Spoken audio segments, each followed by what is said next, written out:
Look how they massacred my boy.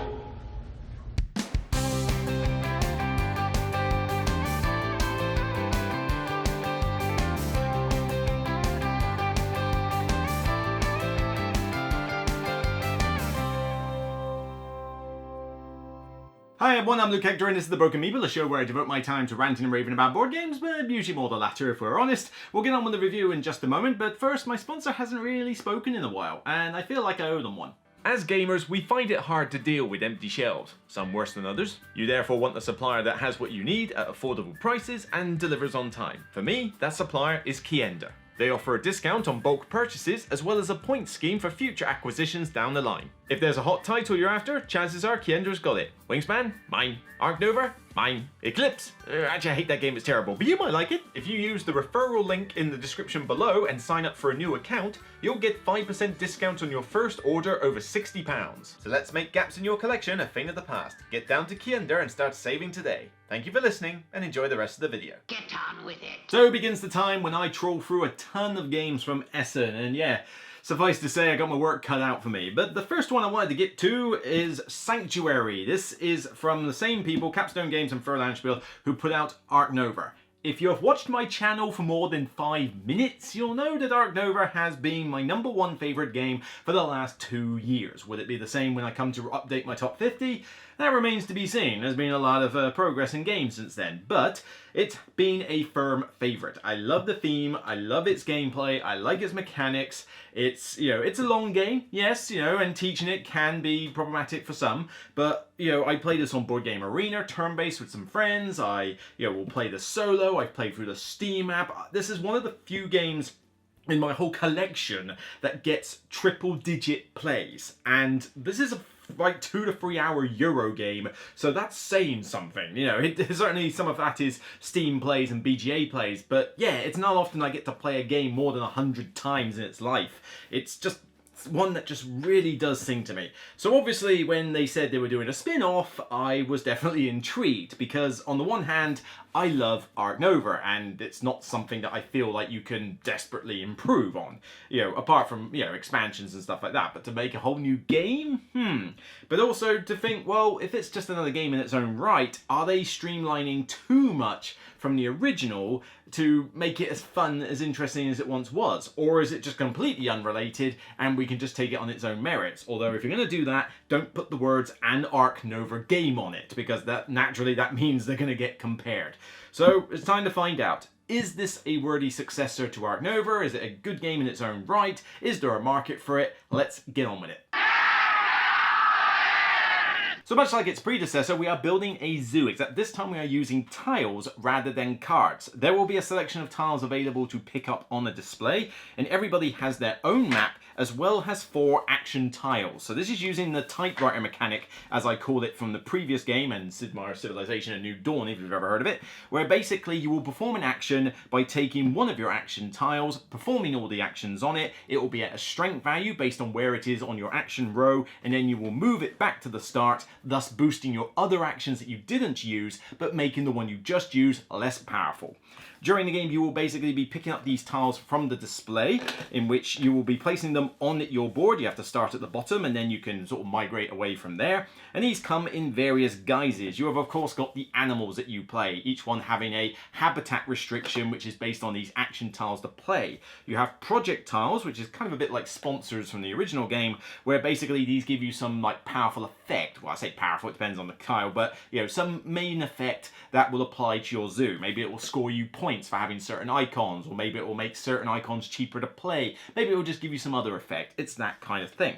On top of that though, you also now have buildings. So these buildings are tiles that you will place out automatically during your turn should you meet the prerequisite on there. Like this one, for example, wants me to place it next to 2 forest habitat tiles because it's a treehouse, go figure. Well, duh. The turn sequence is straightforward and laid out very nicely on a little reference tile. You take a tile from reputation range, which is based on where your project action tile is. Then you perform an action with one of your tiles in the way I just described. But then afterwards, you can optionally place down down one of the buildings if you have the means to. You can upgrade one of your action tiles if you have met the prerequisite for one of 4 different ways you can do it. And alternatively, you will want to try and satisfy these conservation objectives. So in Ark Nova, it was a competition to get there first for more points. Here, there's no competition. It's just there are 5 objectives, 2, 3, 4, or 5 icons. You can decide which one of those you're going to aim for, and when you meet the criteria, optionally on your turn, you're able to place your marker out and claim the points at the end of the game. But in order to do that, you have conservation point markers that you collect through certain tiles, like releasing animals, for example, and these are worth 2 points, but they can be spent to offset the difference between the icons in your zoo and what you need for the objective. So there is some kind of mitigation there if the tiles just aren't going your way. Play continues in this fashion with people building up their zoo and satisfying the objectives until one of 3 conditions is met. Either the tiles run out, which basically means you took too long, or more likely somebody satisfies all of their conservation point markers, all 4 of them, or somebody builds their entire zoo. At which point they take a point marker to say that they finished first, everybody else gets that one last turn, and then you total up all the points. Your animal tiles, your building tiles, your project tiles, conservation point markers, anything with a point value on it basically, and of course the one with the most. Of course! For 50 to 55 euro, it's not a bad production, although most of that money is going into the tiles. You've got fold-away boards and you've got decent thickness for the tokens, etc., but it's really all these tiles that this money is going into, and they're decent quality. They're good thickness, they're not going to bend, they're not going to warp, and they've got very good imagery of, you know, the sort of landscapes and the animals on here. If anything, they look slightly better than they do in Ark Nova, but I do mean slightly. I mean, the Ark Nova images look perfectly good as well, but for some reason, they just seem to stand out on the tile. Maybe it's because it's got more space to work with, but of course some of that imagery is covered up by the iconography on the tile, so you know, some of it does get a little obscured, but for the most part it is all pretty decent, and you do have a very useful tray to keep the tiles in. It's also a relatively simple game. Now, it's meant to be a simpler game than Ark Nova, but it is pretty simple. I mean, you've got 2 rulebooks, which I do wish they didn't put them in 2 separate books. One glossary with components, icons, and solo rules, and then one for the actual rules. Why couldn't you just combine them together? I mean, it's not like they're very thick. I mean, it's not that many pages. I think we could have handled one single book. But the rules are written fine. There's a good amount of pictorial examples, a reasonable amount of text, but if you were worried that Ark Nova was a bit of a slog to learn from the rulebook, and, you know, to be fair, it was, this one is pretty easy to do so, not to mention you will find tutorials on the internet to help you on your way. But honestly, the rulebook is probably good enough. Although I do wish that maybe some of the rules to do with some of the iconography were in the rulebook and not in a separate glossary, because sometimes you're wanting to query something and you forget, well, hang on, do I need to look in this book or this book? That book. But, you know, it's a minor niggle, but I don't know, I just have a bit of a beef with having multiple rulebooks to pass around. It gets a little fiddly, shall we say. See, there's 2 sides to every Schwartz. It is also about half the length, typically, of Ark Nova. Ark Nova can go to about 2.5 to 3 hours. This one you should be able to get done in about, say, an hour and a half. Typical. Bear in mind, you've got to teach the game, you've got to pack it away, you've got to shuffle these tiles, which takes a fair while to do. I mean, shuffling this many tiles is not easy. It takes a fair chunk of time. But, yeah, 90 minutes should be a typical length for a 3 to 4 player game. 5 players, we'll go on to that a bit later, but yeah, 90 minutes, 2 hours maybe for your first game, learning with slower players, 4 to 5 players maybe, but you know, you should be able to get it down in that time. So if you're worried that Ark Nova was too long, this one is not going to be a problem for you in that regard. It's not crazy short. I mean, some people like to call this a filler by standards and say, oh yeah, it only takes us an hour to play a 4-player game. If you go at rocket speed and don't include the setup or teach or takedown, which is all part of the game, people. So yeah, an hour to play this game ain't happening. So it's shorter, just not crazy short, okay? In terms of the spatial puzzle, which is the main focus of the game, it is a good, fun puzzle. You know, you've got to decide where to place these tiles for maximum effect, because some of them are going to be based on having stuff in your whole zoo, but others will want you to have connected tiles in a big group. Some of them want you to have them surrounding the tile, like a bird house will want all the birds around it, so you've got to think, well, I've got to put the bird here. But then there's also another little mechanic, which I find quite neat, which is open areas. You have a couple of them on your board, they're only worth a point, and they're basically a blank area, but some animals, like this Indian rhinoceros, for example, has an icon on it which dictates that as soon as you place it out, you must take a tile from your hand, put it face down, and plonk it down to be an open area. It's part of the prerequisite to play the animal. Not only does this fill up your board quite quickly, and to be fair, I have used the tactic with birds where I've managed to fill up my board so damn quick the other people can catch up in that regard, but it means that you've also got another spatial element to placing the tiles out, that you've got to be able to fit these open areas, and sometimes they're not in the most easy of places to deal with, so it's a nice little neat thing. This is the life. The game comes with its own solo mode, which I'm not going to put in a separate section because there's not a huge amount to say about the solo mode. The solo mode is essentially play the game as normal, except you have these action tokens that you flip over to remove another tile from the display so that they start to whittle down at the same rate as if you were playing it in a two-player game, for example. You, though, have to finish the game and trigger an end condition in a set number of turns, and if you want to increase the difficulty, you simply reduce the amount of tokens that you have. You'll score more points if you can finish earlier than the set amount of turns, but rather than in Ark Nova where you had 20 set turns and you had to breach sort of by then, this one is more that you just have to trigger an end game trigger, and that could be the conservation points or it could be the zoo, and both ways work quite well. But it's a very easy solo mode to play by yourself, and this game actually does work quite well playing it solo. I've had good fun playing just the spatial puzzle by myself, without having to wait for other players' turns. So, nice and easy if you want to play it in that fashion. I would also like to give this an extra 10 points because it has Eurasian otters in it. Yes, because everybody loves otters, because otters are amazing animals, fact.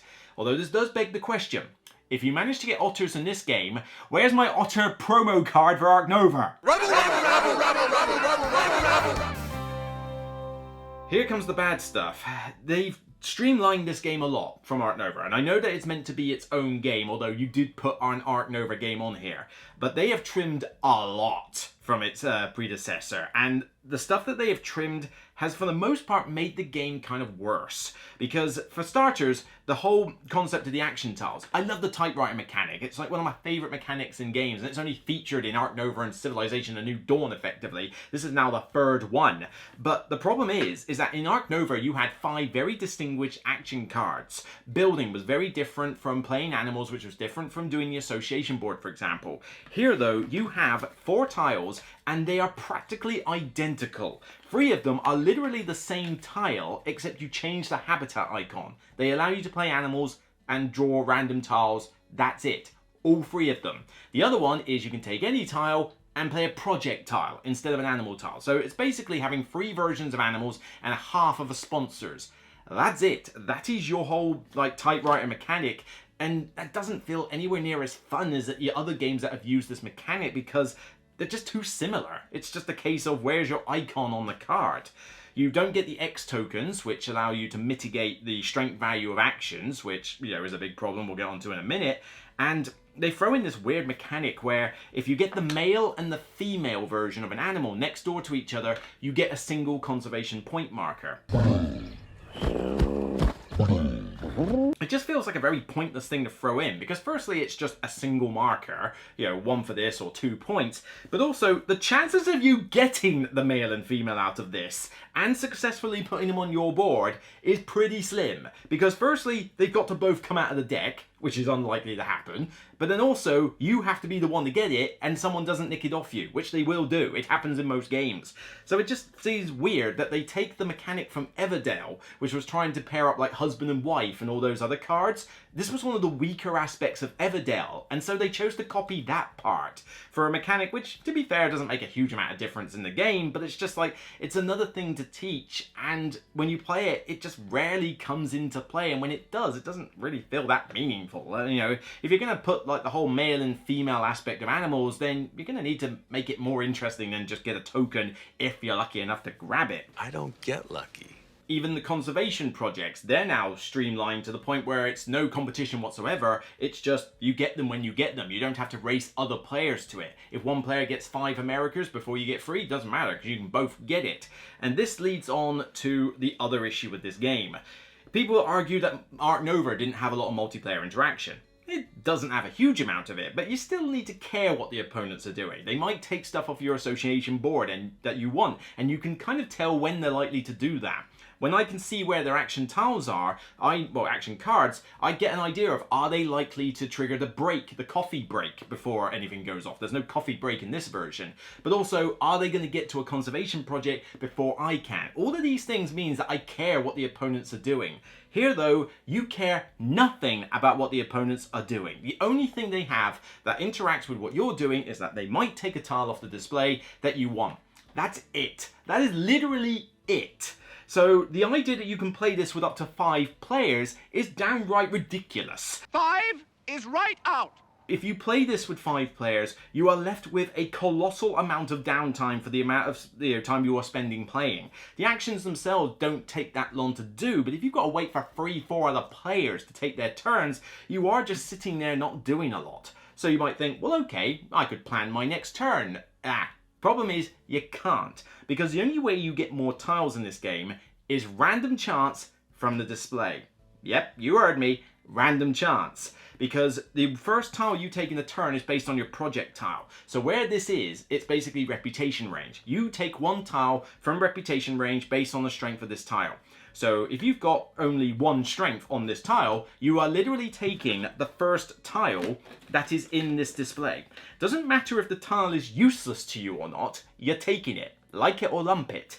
But then the tile that you might want is the one after it. Problem is, you have no X tokens in this version, so you can't mitigate it. You can't boost the strength of the tile to grab it. So, sucks to be you. And if you've got 4 to 5 players in this game, everybody is taking at least 1 tile from this display, if not more. So, you find that by the time you have your turn, you can't plan your next turn for the most part in a big multiplayer game, because the tile display is going to be fundamentally different by the time it gets to your turn, and you don't know what sort of stuff is going to come up. Now, this isn't so much of a problem in a 2-player game, and I think that I'd say 2-player can work with this quite nicely because the display won't trigger, won't refresh anywhere near as crazy. But in a 4-5-player game especially, 5-player game is basically a crapshoot for whatever this is. It might as well just be a lottery. Read them and weep, and then tell me what they are. So a lot of things have been streamlined to the point where they're not as interesting as before. There's still a decent amount to learn though in terms of the iconography. I mean, the iconography is not perfect. Some of it is easy enough to understand, but some of it is going to have you looking in that glossary easily enough. And as much as I like the open areas mechanic, the actual arrows that point to what open areas exist, like when you place an animal tile, some of them you can see, but a lot of them are blended so well into the artwork that it's very easy to miss them. There have been times when people play an animal and then like a round or 2 later, we look at their tile and go, hang on, where's your open areas for that one? And it's because they haven't seen it, because it's blended so much in, particularly with green backgrounds, that it's very easy for someone new to the game to miss it. And I can't keep an eye on every single player's tile to make certain that open areas are taken into account with them. So, you know, it's not the most user-friendly game, or shall we say the most intuitive game, even though it's meant to be a stripped-down version. Now, all of these little points about the streamlining down elements that make it slightly worse than how you remember it before is mainly going to be a problem for Ark Nova players. If you're brand new to this system or you didn't like Ark Nova, then those elements aren't going to bother you as much. But they're mostly just small elements. They add up, they certainly do add up, but individually they're small elements. Here's the big one though. The big one that really does get in the way. The luck element. People give me grief about the Ark Nova love for saying Ark Nova is just a complete luck fest. Sorry, that is complete bullshit. John Spartan, you are fined 1 credit for a violation of the verbal morality statute. Yes, there's a luck element. I'm not blind. There are cards. You draw cards. Some are on the display. Some you will draw at random. You might be gunning for a particular icon. It may not necessarily appear. There is a luck element in the game, but there is enough other actions you can do. There is enough stuff in the zoo, there is enough stuff on the other cards there that you can do in order to gain points. Yes, I'm trying to collect predators. Do the predators turn up? No. Okay, that's annoying. But you know what? There's a couple of monkeys there. They're worth points. I can build the enclosures and put them in. So let's do that instead while I wait for the other stuff to arrive. Failing that, you also have the ability to snap cards from the display. So I can take that particular card when it turns up. A lot of people do not use the snapping ability often enough. They think, oh, I'll just draw more cards. It'll be fine. No, you snap the particular ones you need. That's how you play. But yes, there is a little luck. This game though, whoa, this game really does remind you, oh yeah, luck's a thing and you're going to have a lot of it. Because the acquisition of the tiles is the problem in this game. For starters, the project tile. This, at its particular strength, lets you take one tile from the display within the range of strength, so basically reputation range, at the start of the turn.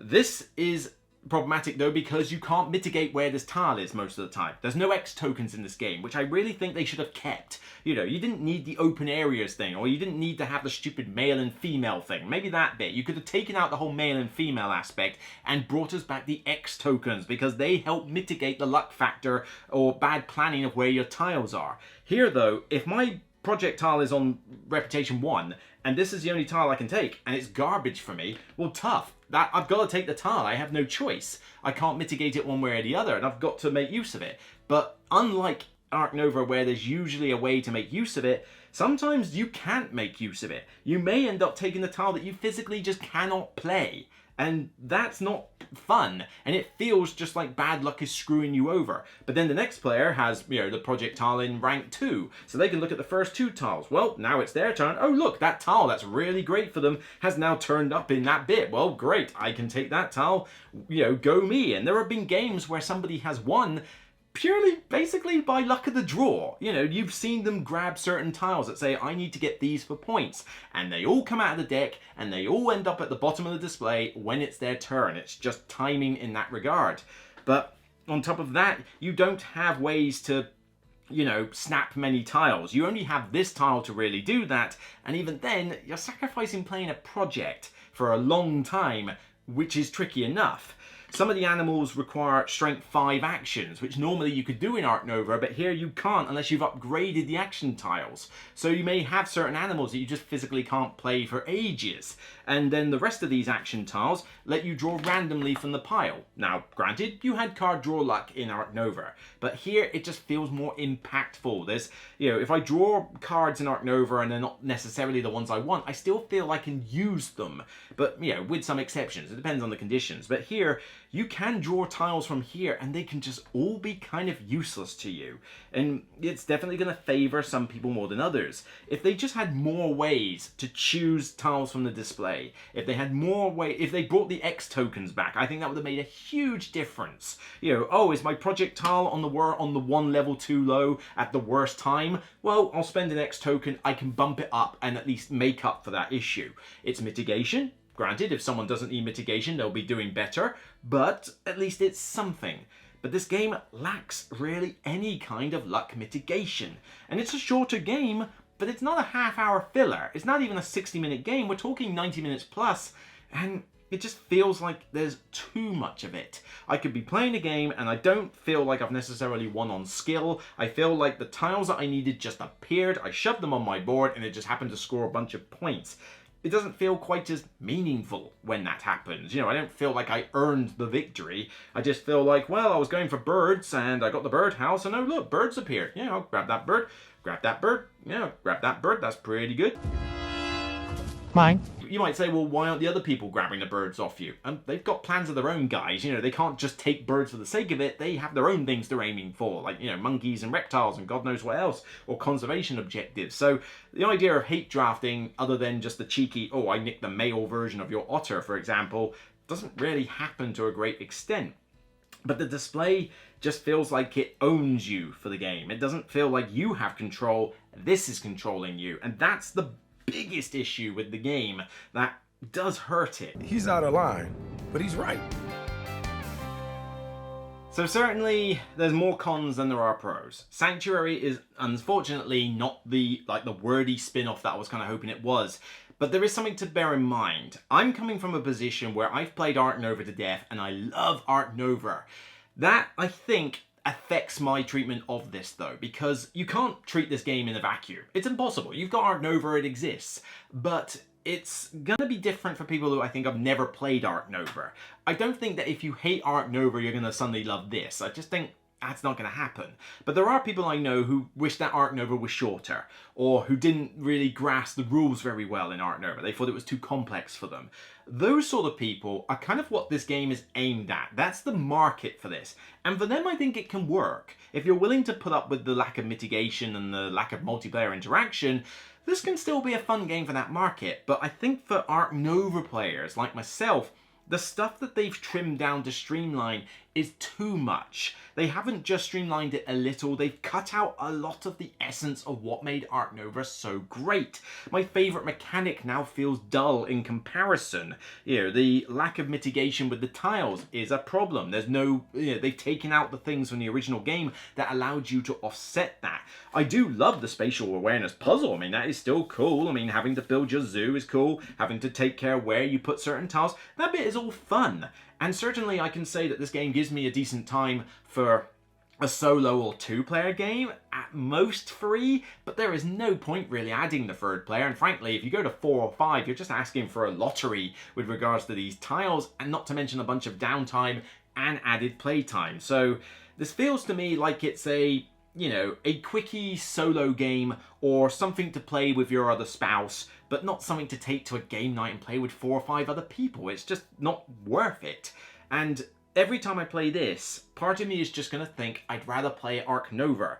But for those who didn't like Ark Nova as much, or have never seen Ark Nova, and this is their first introduction, they could get something out of it. They could have fun with the spatial puzzle and the zoo element and all the nice images and, you know, the action tile mechanic and that. So there is a market for it. And I think that background you need to ask yourself, where do you come from?